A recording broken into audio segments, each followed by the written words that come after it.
tardes, estimados participantes. Vamos a dar inicio a la revisión del módulo 11, terapéutica razonada, interacciones medicamentosas y reacciones adversas. Como estamos dejando en evidencia, son una serie de elementos que van a tener peso específico en el éxito farmacoterapéutico. En primer lugar, pues, bueno, incorporar el concepto de terapéutica racional o razonada. Este concepto de terapéutica racional o razonada, pues va a traer consigo la importancia o la trascendencia que se le debe dar a emplear la personalización de cada uno de los tratamientos que se designan a los pacientes, teniendo en paralelo el conocimiento suficiente como para predecir algún tipo de respuesta. Dentro de los aspectos más novedosos que nosotros podemos mencionar más recientemente sería la incorporación de la farmacología clínica de precisión. Esta farmacología clínica de precisión pues trae consigo el conocimiento de algunos aspectos moleculares, porque puede recopilar diagnósticos moleculares fundamentalmente basados en la farmacogenómica, emplea los sistemas de inteligencia artificial y datos que proceden de pacientes reales, y todo eso para desarrollar métodos de prescripción que sean muy precisos y científicamente optimizados para cada paciente. Entonces, todo esto se trata de la búsqueda del ideal, que es la personalización de cada tratamiento. Bien, como estamos dejando en evidencia la terapéutica, que es el arte de recetar, es un procedimiento de orden científico, está netamente vinculado a la ciencia y por lo tanto no puede apartarse del método científico. Sabemos, pues el método científico lleva consigo un fenómeno consecutivo de actividades para culminar, digamos, de manera exitosa con la obtención de los objetivos propuestos. Entonces, en primer lugar, el método científico pues busca definir un problema, busca enunciar una hipótesis, realiza ensayos, experimentos, pruebas piloto. Una vez que ha culminado esa etapa, pues obtiene resultados, los procesa adecuadamente, los discute para llegar a una etapa final donde se va a comprobar o no lo que se planteó como inicial en el momento del diseño de la prueba. Cuando nosotros hacemos un paralelismo observando, por ejemplo, a un médico que es muy experto desarrollando su quehacer médico, pues pareciera que el proceso de elegir un fármaco, un tratamiento y prescribirlo parece un acontecimiento muy sencillo. Pues vemos que el médico sencillamente reflexiona durante un periodo que es relativamente corto de tiempo y normalmente toma decisiones muy rápidas sobre lo que tiene que hacer. Cuando estamos en el proceso de ir aprendiendo este conocimiento, no debemos imitar el comportamiento en estas etapas formativas. La razón es que elegir un tratamiento apropiado es mucho más difícil de lo que usualmente nos parece. Y para adquirir experiencia, pues necesitamos trabajar de manera ordenada y de manera sistemática. Ningún paso del proceso.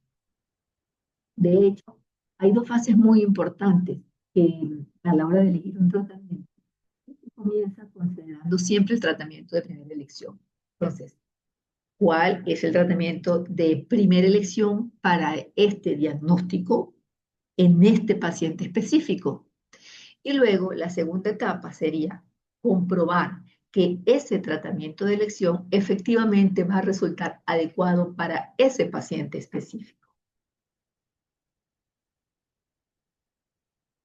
Bien, para ello, pues también existe la necesidad de que de alguna forma podamos seguir ordenadamente una secuencia de pasos que ya ha sido perfectamente descrito por la Organización Mundial de la Salud y es lo que se conoce como el proceso terapéutico farmacológico razonado, que podemos vincularlo entonces con el método científico del que acabamos de mencionar algunos aspectos fundamentales. Entonces, este primer paso está ilustrado esquemáticamente aquí al final de la diapositiva, pero la secuencia implica que inicialmente, el primer paso, nosotros definimos el problema, que en el caso de tener al paciente enfrente, vamos a diagnosticarlo. Para lograr este diagnóstico, nosotros vamos a recurrir tanto a las características clínicas que nos genera el examen físico como a las pruebas paraclínicas a las que ha sido sometido el paciente. El segundo paso implicará especificar el objetivo terapéutico. ¿Qué es lo que yo deseo conseguir con el fármaco que me he propuesto emplear? El tercer paso sería comprobar que ese medicamento que elegí para ese paciente específico en esa condición diagnóstica específica es efectivo y es seguro. Entonces, para ello debo cuidar el conocimiento de lo que es la forma farmacéutica. No olvidemos lo que ya repasamos en el módulo 2. Luego tendremos que ponderar la gravedad o la severidad del cuadro clínico, porque eso también me va a llevar a elegir cuál es la forma farmacéutica más apropiada. Y de hecho, si estamos frente a circunstancias de urgencias médicas, pues evidentemente no será la vía de administración oral la más importante. El cuarto paso, pues sería iniciar el tratamiento. Una vez que nosotros iniciamos el tratamiento, el paso secuencial, prácticamente inmediato, sería darle al paciente, brindarle al paciente instrucciones. Brindarle al paciente instrucciones es sumamente importante.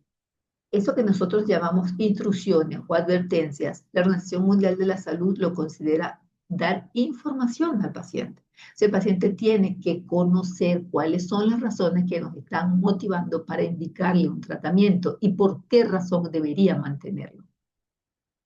Por último, el sexto paso sería supervisar el tratamiento, es lo que nosotros conocemos como el seguimiento terapéutico o farmacoterapéutico.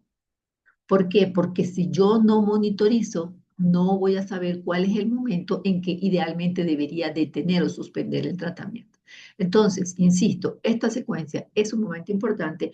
Debemos mantener siempre abierta para la necesidad de incorporar. Fíjense que la elección del tratamiento personal o individualizado, entonces se va a describir finalmente como 5 pasos. Seleccionamos los fármacos. Nosotros debemos seleccionar los fármacos para los que, o sobre los cuales se dispone suficiente información científica. O sea, estos 6 pasos los adecuamos a los siguientes 5 que voy a mencionar. Elegir siempre el fármaco del que tengamos mayor información científica y que a su vez esa información pueda ser de ensayos clínicos controlados o de estudios epidemiológicos o de ambos. Cuando tenemos 2 o más fármacos que parecen similares, siempre debemos preferir aquel fármaco sobre el cual se ha hecho más investigación o hay investigación más detallada. Y luego también aquellos fármacos que tengan las propiedades farmacocinéticas y farmacodinámicas más favorables. Y por último, los que sean fabricados en laboratorios confiables, es decir, el origen del laboratorio donde se está produciendo el medicamento también tiene importancia. Y nosotros hemos vivido experiencias un poco catastróficas en el ensayo de la búsqueda de laboratorios que fuesen más económicos, pero que no brindan garantías de calidad. Fallas en la supervisión del seguimiento. Bien. Cuando estamos frente a un paciente al que hemos hecho un diagnóstico, es interesante tener en consideración que adicionalmente nosotros además de recetar, nosotros contamos con otras opciones y que se consideran terapéuticas, no necesariamente farmacológicas, sino que son opciones terapéuticas. Por ejemplo, dar información y consejos al paciente. Usualmente esta opción es práctica y es aceptable. Al paciente le agrada que nosotros le demos información y que le demos consejos que sean factibles, que los pueda realizar, que los pueda aceptar. Luego, considerar opciones de tratamiento sin medicamentos, es decir, terapéutica no farmacológica. ¿Por qué? Porque es mucho más seguro y porque evidentemente también no va a acarrear un costo económico sobre el paciente.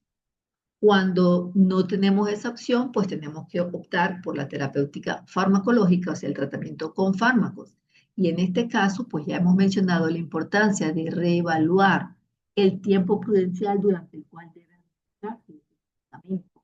¿Por qué? Porque si no hacemos seguimiento, es probable que el paciente suspenda antes o se mantenga con el tratamiento de manera innecesaria a lo largo del tiempo. La última opción, si somos médicos generales o estamos comenzando nuestro ejercicio profesional, pues sería considerar referir a un especialista. Y por supuesto, la última sería realizar combinaciones de todas estas opciones terapéuticas. Cuando estamos frente a un paciente donde, habiendo superado todas las opciones terapéuticas, no logramos evidenciar mejoría clínica, pues debemos reconsiderar el diagnóstico y la posibilidad de que el paciente se esté adhiriendo adecuadamente al tratamiento.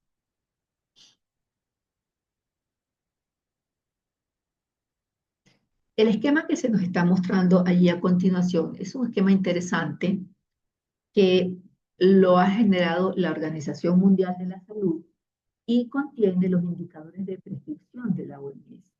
Incluye, por supuesto, las medidas de polifarmacia, sería este primer elemento. Recordar que un paciente en polifarmacia es un paciente que está recibiendo al menos 5 fármacos a la vez. Luego, la segunda banda en color sería el porcentaje que hemos encontrado en el uso de antibióticos, el cual idealmente estaría moviéndose en un rango de un 20 a 26.8%. El caso de la polifarmacia, pues idealmente tendríamos que tener un paciente con uno o máximo 2 fármacos y eso equivale a un averaje óptimo de 1.6 a 1.8, es decir, 2 fármacos ideales. La segunda banda que aparece aquí sería el porcentaje de medicamentos que se inyectan, es decir, que son administrados por vía parenteral. El averaje óptimo de la frecuencia no debería superar el 24%. Luego, dentro de estos indicadores de prescripción de la OMS tendremos porcentaje de drogas prescritas con nombre genérico.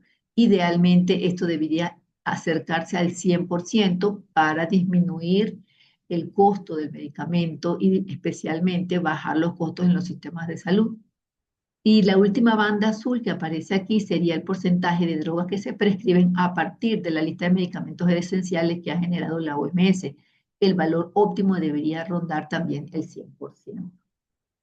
Mediante el cumplimiento de estos indicadores, evidentemente, las decisiones sanitarias pueden evaluar de manera eficaz las prácticas de prescripción y comprender mejor cómo son esos patrones de prescripción para lograr que la salud se sostengan y que estén centrados fundamentalmente en el bienestar del paciente.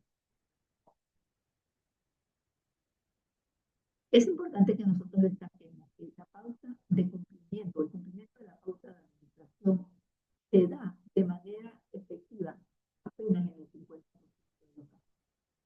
Hay dos conceptos que debemos diferenciar, que es el concepto de cumplimiento y de adherencia. El concepto de cumplimiento refleja una conducta pasiva, es decir, el paciente sencillamente está sentado, recibe instrucciones del personal de salud, que es el que está tomando la iniciativa y le dirige de alguna manera, dándole, por supuesto, importancia fundamental o trasladando de alguna manera la posibilidad de que el tratamiento se cumpla o no a través de la culpa. O sea, usted no cumplió, usted no se lo administró, usted. Entonces, este cumplimiento de alguna manera trae consigo un poco de conflicto entre los roles. Por eso se ha sustituido, o idealmente se debería sustituir por el concepto de adherencia, porque el concepto de adherencia implica que hay diversidad de conductas, es decir, obviamos esta posición de pasivo del paciente, activo del personal de salud, sino que ahora estos roles se intercambian Implica, por supuesto, que es un proceso mucho más complejo, es múltiple y, por supuesto, cada quien asume como el rol, siendo elemento activo, todas las partes comprometidas.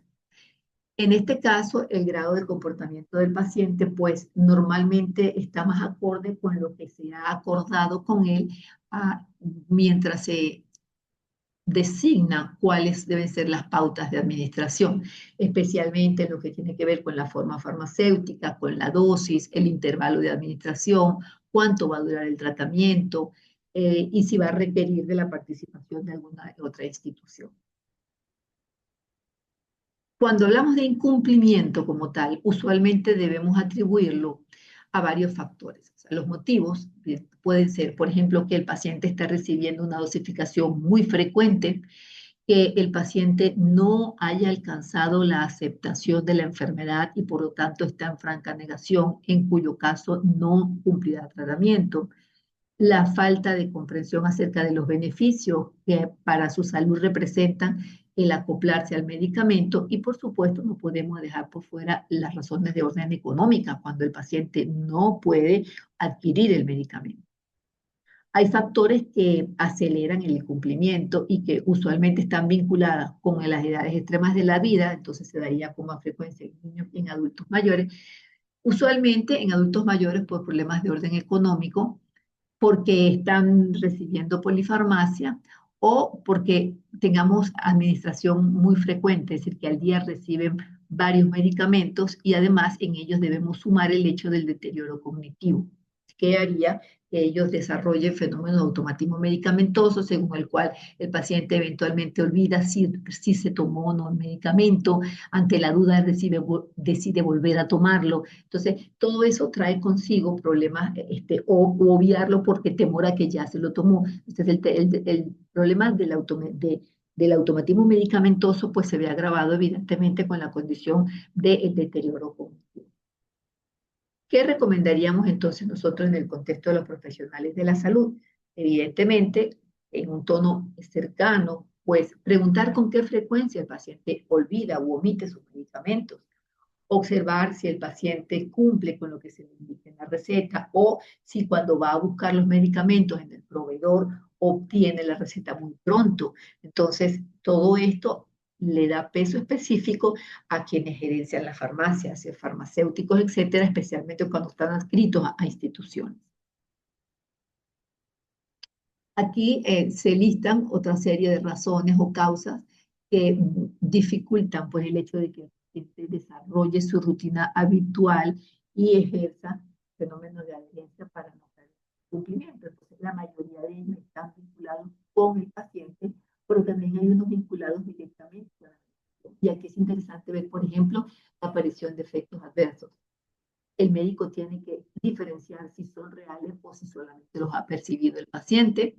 Eh, por ejemplo, si está frente a un régimen muy complejo, es decir, dosis muy frecuentes y polifarmacia, cuando, por ejemplo, le hemos limitado o restringido muchas cosas al paciente que son de su agrado, como, bueno, consumir alcohol, queso, productos lácteos, y por supuesto, algunos aspectos vinculados con las características organolépticas de la forma farmacéutica, pues si tiene sabor o olores desagradables. Eso también va a influir en motivos de incumplimiento.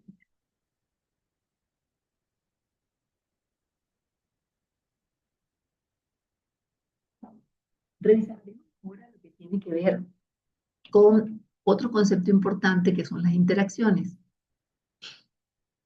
Cuando el paciente está recibiendo medicamentos, tratamientos farmacológicos se asocian con un amplio espectro de clínicos. Ya hemos visto cuáles pueden ser, ¿no? Errores en la medicación, la aparición de eventos adversos a medicamentos, con sus siglas EAM, reacciones adversas a medicamentos, con sus siglas conocidas RAM, y las interacciones fármaco a fármaco. Estas interacciones fármaco a fármaco pues, constituyen como los desafíos más urgentes y que a su vez requieren mayor inversión en recursos en los sistemas de salud, porque son responsables más o menos del 3% de los ingresos en los centros hospitalarios. La probabilidad de las interacciones fármaco a fármaco aumenta, por supuesto, en entornos caracterizados por la polifarmacia. Hemos aclarado que la polifarmacia lleva consigo el hecho de que el paciente reciba de manera simultánea 5 o más medicamentos.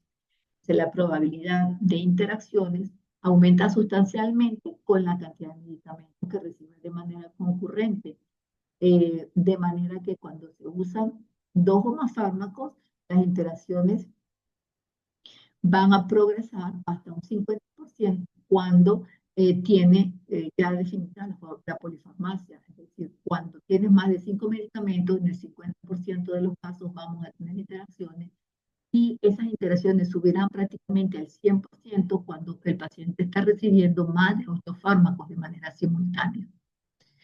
En estos esquemas, pues nosotros podemos visualizar con qué frecuencia los países desarrollados de alguna forma contribuyen a la investigación de interacción fármaco a fármaco, lo que conocemos por las siglas IFF. Entonces vemos que, por ejemplo, los países, el Estados Unidos encabeza la lista de contribución global con un porcentaje de citas sumamente alto cuando se compara con países que también son desarrollados, como por ejemplo Japón o la India. En la parte inferior, nosotros podemos visualizar un esquema según el cual eh, podemos ver cuántas publicaciones anuales se generan en investigación relacionada con interacción fármaco-fármaco. Un ciclo que va de 1975 a 2025. En este caso, aquí tenemos la progresión en años, en este eje. Observamos que para el año que recién culmina, vamos a visualizar que es evidente que, fíjense, estas escalas hablan de la cantidad de publicaciones, de investigación formal que se ha traducido en publicaciones. Y tendríamos entonces, encabezando la lista, una vez más a los Estados Unidos de América y luego siguiéndole pues bastante de cerca a China. Las interacciones no necesariamente se van a dar siempre fármaco a fármaco, pero en líneas generales la mayoría de ellas se van a dar de esa manera. Es decir, también podemos tener interacciones fármacos-alimentos o comidas o suplementos vitamínicos que no son considerados netamente fármacos, pero la mayoría se deben a interacciones fármaco-fármaco. Y así podríamos describir interacciones de absorción cuando un medicamento aumenta o disminuye la absorción de otro. Cuando utilizamos, por ejemplo, bloqueantes receptores de la histamina que elevan el pH y con eso va a disminuir la absorción de los fármacos que requieren que el pH sea bajo. Sucede, por ejemplo, con el triazolán y las benzodiazepinas en general. Interacciones de la unión a proteína. Entonces, vemos que algunos fármacos tienen altísima afinidad por las proteínas plasmáticas. Por ejemplo, el ejemplo que aparece allí son la aspirina y los barbitúricos, o competencia también con la fenitoína, la difenilantoína, las sulfonamidas, ácido valproico y warfarina. ¿Cuál es el problema? Que estos medicamentos usualmente se utilizan en tratamientos de por vida o tratamientos prolongados. Entonces, la afinidad de estos dos fármacos cuando se administran de manera simultánea por un grupo específico de proteínas plasmáticas, bien sea albúmina o globulina, pues va a hacer que el que tenga menor afinidad se desplace y aumente las concentraciones plasmáticas con las consecuencias vinculadas con toxicidad. El tercer grupo sería interacciones del metabolismo. Vemos que algunos fármacos como el acetaminofén, por ejemplo, va a producir un metabolito tóxico, que ya revisamos esto en el módulo de la analgesia, en el módulo 3, y vemos la importancia de ese metabolito. También sucede cuando un paciente que tiene ingesta alcohólica, porque recordemos que el etanol es un potente inductor enzimático. Eso aceleraría el metabolismo de otros fármacos. Otro ejemplo de interacción sería con la unión a los receptores. Y allí tenemos, por ejemplo, la buprenorfina o la metadona, que hace parte de los opioides que se emplean en el manejo de la adicción por opioides. Ellos compiten con los receptores opioides con altísima afinidad y de alguna manera pues pueden prevenir la sensación de euforia o bienestar con el uso de estos narcóticos, especialmente de heroína, de drogas de abuso o fentanilo. Luego tendríamos interacción de la acción terapéutica. Entonces, Si yo combino, por ejemplo, aspirina con heparinas, eventualmente voy a incrementar el riesgo de sangrado a través de dos mecanismos diferentes, pero el efecto final va a ser el mismo. Si combino, por ejemplo, sulfonilureas, que son hipoglicemiantes, con metformina, que va a disminuir la producción de glucosa a nivel hepático, pues, y que se podrían utilizar en el manejo farmacológico de la diabetes, eventualmente yo podría generar también cuadros de hipoglicemia. Especialmente en este caso cuando utilizamos las sulfonilureas o sulfodrogas que son de primera generación. Esto ya se ve menos porque prácticamente esas de primera generación que tenían una duración de acción tan prolongada ya no se utilizan. Otras interacciones serían de orden farmacodinámica, cuando usted, por ejemplo, utiliza fármacos que sean agonistas y antagonistas de un mismo receptor. Entonces, allí podríamos tener lo que hemos descrito en el primer módulo como modelos de aditivos o de sinergismos o de potenciación. Luego serían interacciones de orden farmacocinético, donde la magnitud, la duración o la intensidad de los efectos podría verse agravado. Ejemplos serían los antagonismos funcionales o fisiológicos, lo que sucede, por ejemplo, con la histamina, los antihistamínicos, los antagonismos químicos, como lo que sucede con el sulfato de magnesio, el gluconato de calcio, etc. Nosotros ahora entraremos entonces dentro de algo que es interesante, que sería la minimización de las interacciones farmacológicas. Es decir, tiene que haber una forma en la que yo pueda de alguna forma prever la aparición de las. Entonces, los médicos deberían estar atentos, tanto todos los fármacos como los pacientes, incluidos los que prescriben otros profesionales, los que son de venta libre, los que incluso el paciente puede comprarlos libremente en la farmacia, la incorporación de algunas hierbas medicinales o suplementos nutricionales. Adicionalmente, indagar si el paciente tiene hábitos dietéticos o de consumo de alcohol habitual, porque de allí también podríamos cubrir o bajar los riesgos de efectos de interacción medicamentosa. Aquí aparece en negritas algo interesante que es muy importante y que lo debemos tener siempre en consideración. Siempre que sea posible, se debe prescribir el menor número de fármacos a la dosis más baja y durante el periodo de tiempo más corto. Esta sería como la premisa fundamental para minimizar la aparición de interacciones farmacológicas. Otras recomendaciones serían, pues, emplear fármacos cuyo margen de seguridad sea amplio, de modo que ninguna interacción no prevista, pues, produzca efectos tóxicos.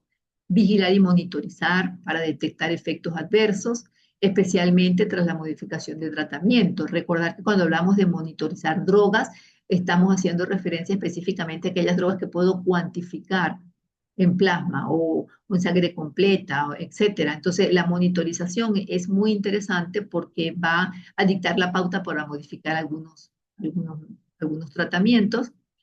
Debemos tener en consideración la vigilancia porque algunas interacciones pueden ponerse de manifiesto incluso más allá de una semana. Si aparece algún problema inesperado en los pacientes, considerar siempre la posibilidad de que puedan ser debidos a la aparición de una interacción farmacológica y no a una enfermedad nueva. Cuando se producen respuestas clínicas inesperadas, si el ajuste de la dosis, que es lo primero que tengo que hacer, no resulta suficiente, estoy absolutamente autorizado a sustituir ese fármaco. Otros fenómenos de interacción entre fármacos pueden darse por duplicación, oposición o antagonismo y por alteración. Entonces, dentro de los fenómenos de duplicación, pues ya hemos mencionado que algunos fármacos podrían compartir un mismo efecto terapéutico. En consecuencia, las reacciones adversas podrían incluso intensificarse. El ejemplo típico aparece allí, es un paciente con un resfriado que eventualmente está recibiendo analgésicos AINES o acetaminofén. Tener en consideración que otra posibilidad de duplicación es que el paciente lo estén viendo varios médicos a la vez. Otra posibilidad sería que el paciente tenga acceso a la compra de medicamentos en varias farmacias y de esa forma se den los fenómenos de interacción por duplicación. Los fenómenos de interacción por oposición o antagonismo están descritos cuando, por ejemplo, dos fármacos con acciones opuestas como el ibuprofeno, los diuréticos, pueden disminuir la eficacia del diurético. Entonces, un paciente que está recibiendo altas dosis de ibuprofeno, que va a tender a retener sodio y agua, eso va a disminuir la eficacia terapéutica del diurético y de las dosis de diurético que estemos utilizando. También podríamos tener fenómenos de interacción por oposición cuando estamos empleando un beta bloqueante, porque el paciente tiene alguna condición cardiovascular que así lo amerita, pero a su vez el paciente está desarrollando una crisis asmática o recibe salbutamol o en algún agonista beta 2 tipo albuterol porque presenta alguna condición de enfermedad pulmonar obstructiva crónica o A. La alteración sería otra condición interesante porque recordar que, por ejemplo, cuando se utilizan de manera simultánea bloqueantes de receptores H2 e IBP, vamos a disminuir la absorción del ketoconazol y de todos los fármacos que requieran un pH ácido. El fenobarbital va a inactivar la warfarina, entonces sería interesante pacientes que tuvieran condiciones de comorbilidades para la utilización de ambos medicamentos. La eritromicina y la ciprofloxacina aumentan la actividad de la warfarina. El uso de consumo de cigarrillos aumenta la capacidad hepática para metabolizar drogas, disminuyendo las concentraciones terapéuticas para teofilina, para la vitamina C, o modificando la excreción de aspirina o de pseudoefedrina. No podemos dejar por fuera el riesgo de interacción entre fármacos y nutrientes, porque como les dije al comienzo, no solamente las interacciones se dan entre fármacos. Entonces, la presencia de comidas en el tracto digestivo puede modificar la absorción de los medicamentos y esto esta situación podríamos disminuirla siempre y cuando le indiquemos al paciente que tome su medicación 1 hora antes o 2 horas después de la comida. Si el paciente recibe algún suplemento dietético de tipo hierbas medicinales, etcétera, que contienen vitaminas, minerales o algunos aminoácidos y se administran como complementos dietéticos, recordemos que estos suplementos no se encuentran regulados como fármacos, sino como alimentos, porque se consideran suplementos culturales. Y en consecuencia no han sido sometidos a pruebas de interacción fármaco-fármaco.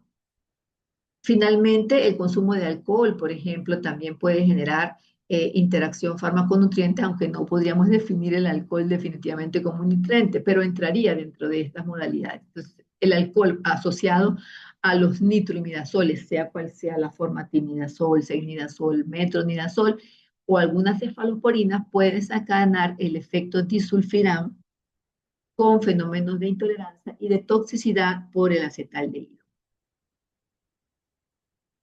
Bien, otro elemento interesante serían las interacciones entre fármacos y algunas enfermedades en particular.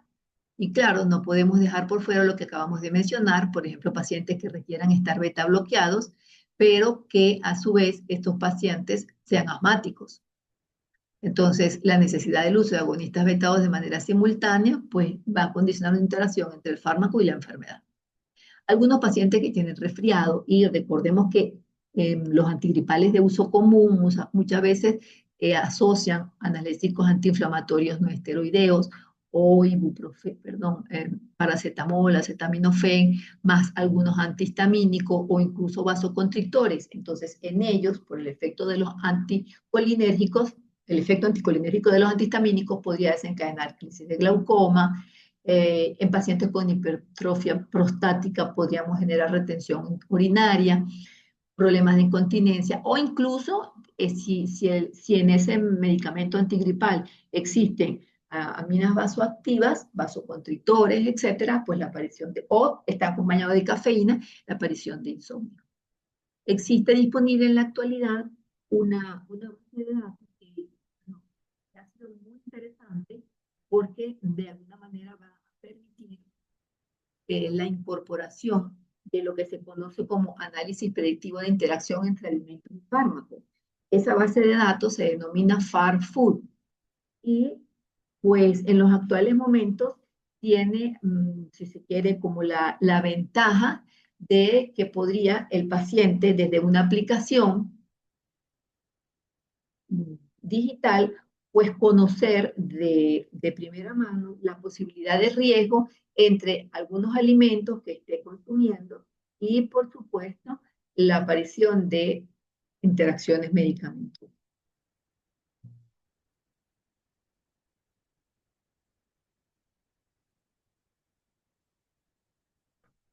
Entonces, en líneas generales, las reacciones adversas a los medicamentos, aquí existen como, vamos a leer una secuencia de acontecimientos que son interesantes y no podemos perderlos de vista, que sería el hecho de que para ellas debemos tener consideración de que pueden aparecer de manera inmediata después de haber iniciado el tratamiento, pero también pueden aparecer durante la administración o después incluso en suspensión. Ya habíamos hablado incluso de una. Pueden ser muy frecuentes o poco frecuentes las reacciones adversas a los medicamentos. Pueden evitarse mediante ajuste fino de la dosis o en algunos casos pueden ser inseparables de la acción terapéutica. Algunas de estas reacciones pueden ser expresión de una dosis terapéutica o aparecer solo cuando nos hemos escapado del rango terapéutico y estamos en dosis supraterapéuticas o tóxicas.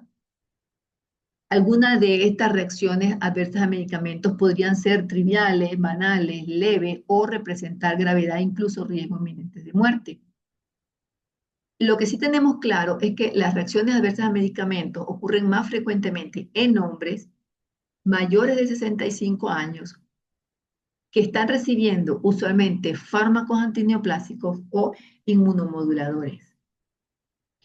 Esta categoría nos permite separar los diferentes subtipos de reacción adversa a medicamento. Entonces tendríamos del tipo A hasta el tipo F. El tipo A sería el efecto del fármaco o atribuido al efecto del fármaco y se consigue de manera dosis dependiente. El tipo B, vinculada con la respuesta del paciente, entonces, pues evidentemente va a ser independiente de la dosis. La de tipo C estaría vinculada con tratamientos crónicos y continuos que se mantienen en el tiempo, usualmente en pacientes con movilidades. Las de tipo D estarían vinculadas con efectos teratogénicos o carcinogénicos. Las de tipo E con síndromes de retirada y las de tipo F con fallos terapéuticos. Y en el esquema aquí inferior que podemos observar, usualmente se nos están presentando las reacciones adversas, pero en la esfera dermatológica. ¿Por qué en la esfera dermatológica? Porque recordemos que la piel es el órgano más grande que existe en nuestro cuerpo y que por supuesto todos los fármacos son potencialmente capaces de desencadenar grados variables de reacciones adversas que pueden ir de rango leve a moderado a grave y que estas reacciones, pues evidentemente, podrían estar pues vinculadas, insistimos, con cualquier tipo de medicamentos.